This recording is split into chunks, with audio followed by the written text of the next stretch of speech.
เราก็มาอยู่สลับเกมแนวเอาชีวิตรอดพิกเซลอาร์ตกันบ้างนะครับต้องบอกเลยว่าหลายๆคนชื่นชอบเกมแนวพิกเซลอาร์ตผสมแนวเอาชีวิตรอดเข้าไปด้วยนะครับเกมแนวนี้เนี่ยค่อนข้างที่จะออกมาน้อยเลยทีเดียวนะครับในคลิปนี้นะครับจะเป็นการอัปเดตในปี 2025 นะเป็นอีกเกมที่ผมอยากจะแนะนำให้ท่านผู้ชมได้ไปโหลดไปเล่นกันนะครับสำหรับใครที่ชื่นชอบนะก็อย่าลืมกดไลค์ด้วยกดแชร์เพื่อจะได้แบ่งปันคลิปนี้ให้กับเพื่อนๆหรือว่าใครที่อยากจะกดสนับสนุนผมอยู่เนี่ยก็สามารถกดสนับสนุนได้ที่การกดสมัครสมาชิกการกดซุปเปอร์แตงหรือว่าจะเป็นการดูคลิปนี้ให้จบก็ถือว่าเป็นอันสนับสนุนผมเต็มที่ร้อยแล้วเนาะเพื่อเป็นการไม่เสียเวลาในกันนะครับไปดูกันในคลิปกันเลยดีกว่าไปดูกันเลย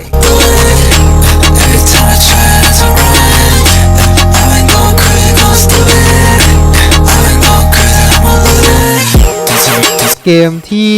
ไม่กินสเปคกันบ้างนะครับสำหรับตัวเกมที่มีชื่อว่า Zombie Crisis นั่นเองนะครับสำหรับตัวเกม Zombie Crisis เนี่ยจะเป็นเกมแนวธีมซอมบี้ที่จะเป็นแนวพิกเซลอาร์ตที่จะมีเนื้อเรื่องประมาณว่าเราเนี่ยจะต้องออกตามหาภรรยาที่หายไปในเมืองที่เต็มไปด้วยซอมบี้นั่นเองนะครับในการค้นหาภรรยาของเรานั้นนะครับเราเนี่ยจะต้องฝ่าดงซอมบี้ไปให้ได้ซึ่งตัวเกมในเกมนี้เนี่ยจะมีด่านหลากหลายด่านให้เราได้ไปเลือกเล่นกันค่อนข้างได้เยอะแล้วก็ด่านภายในเกมเนี่ยก็จะมีบอสให้เราจัดการด้วยตัวเกมมันจะผสมแนว RPG เข้าไปด้วยในการฟันหรือว่าในการต่อสู้กับศัตรูมีการแดนหลบของศัตรูด้วยเหมือนกันแล้วก็อาวุธปืนต่างๆเราเนี่ยสามารถเลือกเล่นได้ตามที่เราต้องการเลยตัวเกมมีบอสด้วยนะครับแล้วก็กราฟิกภายในเกมจะเป็นแนวพิกเซลอาร์ตด้วยนะครับสำหรับใครที่ต้องการจะเล่นเกมนี้เนี่ยก็สามารถไปลองเล่นเกมนี้กันดูได้เลยนะครับเกมแนวโรคไลท์ RPG แล้วก็เป็นเกมแนวสไตล์ยุค 90 กันบ้างนะครับสำหรับตัวเกมที่มีชื่อว่า Hall of Torment Premium นะครับต้องบอกเลยว่าเกมนี้นะครับจะเป็นเกมแนวเอาชีวิตรอดที่จะผสมโรคไลท์ RPG แล้วก็ผสมแนวยุค 90 เข้าไปด้วยซึ่งตัวเกมเนี่ยมันจะเป็นเกมที่เราเนี่ยจะต้องลงไปอยู่ในดันเจียนแล้วเราเนี่ยจะต้องเอาชีวิตรอดอยู่ให้ได้ภายใน30 นาทีเท่านั้นถ้าเราเนี่ยเอาชีวิตรอดอยู่ได้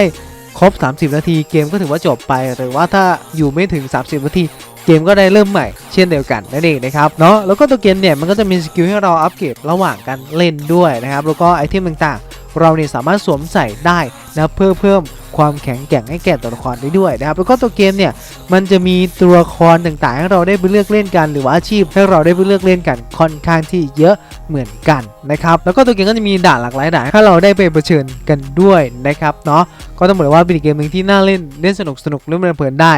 นะครับเนาะใครต้องการจะเล่นเกมนี้ไปลองเล่นกันดูแล้วกันแต่ว่าตัวเกมเนี่ยเป็นเกมเสียตังค์ราคาก็ไม่ได้แพงอะไรมากนั่นเองนะครับเราก็มาอยู่สลับเกมเนี่ยเอาชีวิตรอดจากโลกที่ล่มสลายจากซอมบี้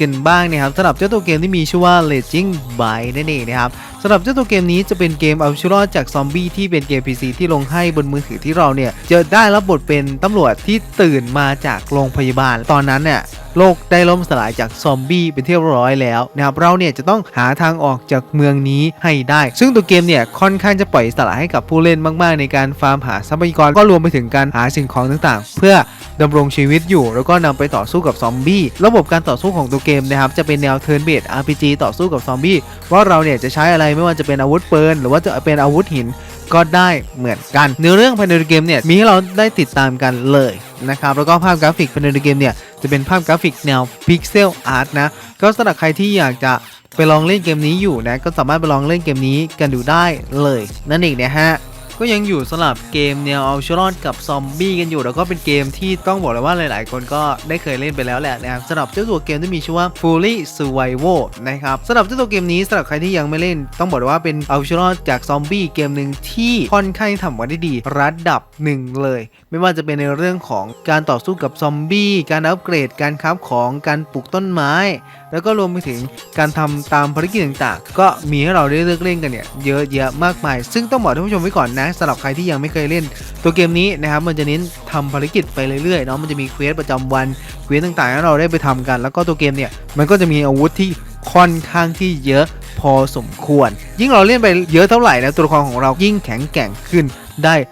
เรื่อยๆเช่นเดียวกันนะครับแล้วก็ภาพกราฟิกมันจะเป็นภาพกราฟิกที่เป็นแบบแนวพิกเซลแล้วก็ภาพมองมุมสูงนั่นเองตัวเกมมีบอสให้เราได้จัดการเพื่อหาไอเทมด้วยนะครับสำหรับใครที่อยากจะไปลองเล่นเกมนี้อยู่นะก็สามารถไปลองเล่นเกมนี้กันดูได้เลยนั่นเองนะฮะเกมเนี่ยเอาชีวิตรอดที่ระบบตัวเกมเนี่ยค่อนข้างจะมีความสมจริงกันบ้างนะครับสำหรับเจ้าตัวเกมที่มีชื่อว่า Minute Daisy 2นั่นเองนะครับตัวเกมนี้เป็นเกมภาคที่2แต่ว่าตัวเกมก็เปิดมานานแล้วแหละตัวเกมนะครับจะเป็นเกมที่จะอยู่ในโลกที่ล่มสลายกับซอมบี้กันอยู่แต่ว่าตัวเกมเนี่ยจะเปิดโอกาสให้ผู้เล่นเนี่ยเล่นได้แบบ Open World เลยเราเนี่ยจะไปไหนก็ได้จะไปฟาร์มทรัพยากรเมืองไหนก็ได้ซึ่งเมืองภายในตัวเกมเนี่ยมันก็มีทรัพยากรให้เราได้ฟาร์มกันเนี่ยเยอะแยะมากมายไม่ว่าจะเป็นบ้านไม่ว่าจะเป็นรถที่เราเนี่ยสามารถแงะได้แล้วก็ตัวเกมเนี่ยยังสามารถนำของนั้นนะครับมาใช้งานได้ด้วยเหมือนกันหรือว่านำมาประทังชีวิตก็ได้เหมือนกันเพราะว่าตัวเกมเนี่ยเขามีระบบการหิวอาหารมีระบบสติปัญญาหรือว่าพลังงานแล้วก็มีระบบการติดเชื้อด้วยเหมือนกันในเรื่องของงานภาพเนี่ยก็ถือว่าทำออกมาได้ดีระดับหนึ่งก็สำหรับใครที่อยากจะไปลองเล่นเกมนี้อยู่นะก็สามารถไปลองเล่นเกมนี้ก็ดูได้เลยนั่นเองนะฮะเกมเอาชีวิตรอดบนเกาะกันบ้างนะครับสำหรับเจ้าตัวเกมที่มีชื่อว่า Tiny Island Survival นั่นเองนะครับสำหรับเจ้าตัวเกมนี้ก็เป็นเกมที่เราเนี่ยจะต้องเอาชีวิตรอดบนเกาะเก็บทรัพยากรครับของคาไอเทมแล้วก็นำมาขายได้ด้วยนะครับหรือว่าตัวเกมเนี่ยเราเนี่ยสามารถลงดันเจียนก็ได้เช่นเดียวกันตัวเกมเนี่ยในแมปเนี่ยมันอาจจะไม่ใหญ่อะไรมากแต่ว่าตัวเกมเนี่ยก็ถือว่าเล่นได้สนุกเล่นได้เพลินๆได้แล้วก็ไม่กินสเปคเลยนะครับในเรื่องของงานภาพค่อนข้างจะมีความน่ารักเลยทีเดียวนะครับตัวเกมนะครับจะเล่นตามลำดับไปเรื่อยๆตั้งแต่การตัดต้นไม้ครับของเก็บหินครับของแล้วก็นำไปต่อสู้กับดันเจียนก็ได้เหมือนกันมีระบบการนอนด้วยนะสำหรับเจ้าตัวเกมนี้ก็สำหรับใครที่อยากจะไปลองเล่นเกมนี้อยู่นะก็สามารถไปลองเล่นเกมนี้กันดูได้เลยนั่นเองนะฮะเกมต่อมาที่เป็นเกมแนวเอาชีวิตรอดจากมอนเตอร์กันบ้างนะครับสำหรับเจ้าตัวเกมที่มีชื่อว่า Pixel Survival Game นะครับซึ่งตัวเกมนี้นะครับเขาเนี่ยก็มีเกมหลากหลายภาคเลยนะเกมที่เราเนี่ยจะต้องเอาชีวิตรอดจากมอนเตอร์ด้วยการสร้างสิ่งของต่างๆเพื่อกันมอนเตอร์ตัวเกมนะครับตอนนี้ก็ยังสามารถเล่นกับเพื่อนได้มากถึง4คนเลยนะครับแล้วก็ตัวเกมเนี่ยมันจะมีมอนเตอร์มาบุกเราอยู่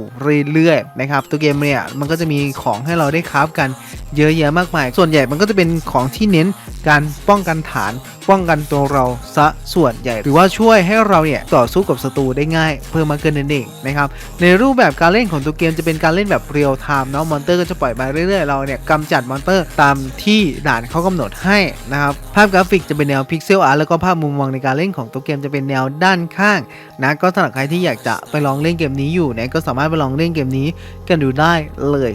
นั่นเองนะฮะเกมต่อมาที่เป็นเกมเอาชีวิตรอดจากโลกที่ล่มสลายจากสงครามนิวเคลียร์กันบ้างนะครับสำหรับเจ้าตัวเกมที่มีชื่อว่า The Wanderer นะครับสำหรับเจ้าตัวเกมนี้นะครับจะเป็นเกมเอาชีวิตรอดที่เราเนี่ยจะต้องหาทรัพยากรมาดำรงชีวิตอยู่ให้ได้ซึ่งตัวเกมเนี่ยมันอาจจะไม่เหมือนกับเกมอื่นในเรื่องของ movement การเล่นหรือว่า movement การโจมตีนะเพราะตัวเกมเนี่ยมันจะเน้นแบบแมนนวลในการโจมตีซะส่วนใหญ่นะครับตัวเกมอาจจะไม่ได้มีรูปแบบในการต่อสู้นะครับแต่ว่าตัวเกมเนี่ยมันก็ให้เราเนี่ยไปผจญภัยในโลกกว้างแล้วก็หาของหาทรัพยากรเพื่อนำมาอัปเกรดตัวละครของเราด้วยนะครับแล้วก็ในระหว่างที่เราเนี่ยเดินทางไปผจญภัยเนี่ยเราเนี่ยก็จะเจอผู้รอดชีวิตที่เราเนี่ยจะต้องต่อสู้กับเขาด้วยซึ่งการต่อสู้ของเกมนี้อาจจะไม่ได้หวือหวาอะไรมากแต่ว่าตัวเกมเนี่ยก็ถือว่าเล่นได้สนุกเล่นได้เพลินๆมากๆเลยสำหรับใครที่อยากจะไปลองเล่นเกมนี้อยู่นะก็สามารถไปลองเล่นเกมนี้กันดูได้เลยนั่นเองนะฮะเกมที่ค่อนข้างจะเล่นสนุกแล้วก็ระบบดีมากๆนะสำหรับเจ้าตัวเกมที่มีชื่อว่า Survival RPG Open World Pixel นั่นเองนะครับสำหรับเจ้าตัวเกมนี้จะเป็นเกมที่เราเนี่ยได้รับบทเป็นอัศวินที่เราเนี่ยจะต้องไปออกล่าหาทรัพยากรเพื่อนำทรัพยากรนั้นมาขายนั่นเองนะครับแล้วก็ตัวเกมนี้นะครับต้องบอกเลยว่าตัวเกมเนี่ยค่อนข้างจะปล่อยอิสระให้กับผู้เล่นมากๆนะครับก็คือเราเนี่ยสามารถเดินไปไหนก่อนก็ได้แล้วแต่เราแล้วก็ตัวเกมเนี่ยก็จะมีระบบการสร้างบ้านครับของสร้างไอเทมปลูกผักทำฟาร์มแล้วก็รวมไปถึงการไปลงดันเจียนก็มีเหมือนกันนะครับแล้วก็ตัวเกมเนี่ยจะมีระบบกลางวันกลางคืนด้วยนะครับเนาะก็เป็นอีกเกมนึงที่เอาไว้เล่นสนุกเล่นเพลินๆได้นะสำหรับใครที่อยากจะไปลองเล่นเกมนี้อยู่นะก็สามารถไปลองเล่นเกมนี้กันดูได้เลยนั่นเองนะฮะเราก็มาอยู่สลับเกมแนวซอมบี้ที่สามารถเล่นกับเพื่อนแบบภาพกราฟิกแนวพิกเซลอาร์ตกันบ้างนะครับสำหรับเจ้าตัวเกมนี้มีชื่อว่า Zombie Online Survival นั่นเองนะครับสำหรับเจ้าตัวเกมนี้จะเป็นเกมแนวเอาชีวิตรอดจากโลกที่ล่มสลายจากซอมบี้แล้วก็ตัวเกมเนี่ยเป็น MMORPG เนาะก็คือเราเนี่ยจะต้องเล่นตามเควสไปเรื่อยๆตัวเกมเนี่ยมันก็จะมีพื้นที่ที่ให้เราได้ไปผจญภัยกันเยอะนะครับไม่ว่าจะเป็นพื้นที่ที่ฟาร์มทรัพยากรหรือว่าพื้นที่ที่แบบสามารถPVP ยิงกับผู้เล่นได้ด้วย ตัวเกมเนี่ยยังสามารถเล่นกับเพื่อนแต่ว่าการเล่นกับเพื่อนของตัวเกมนี้จะเล่นด้วยรูปแบบแคนเท่านั้นจะไม่มี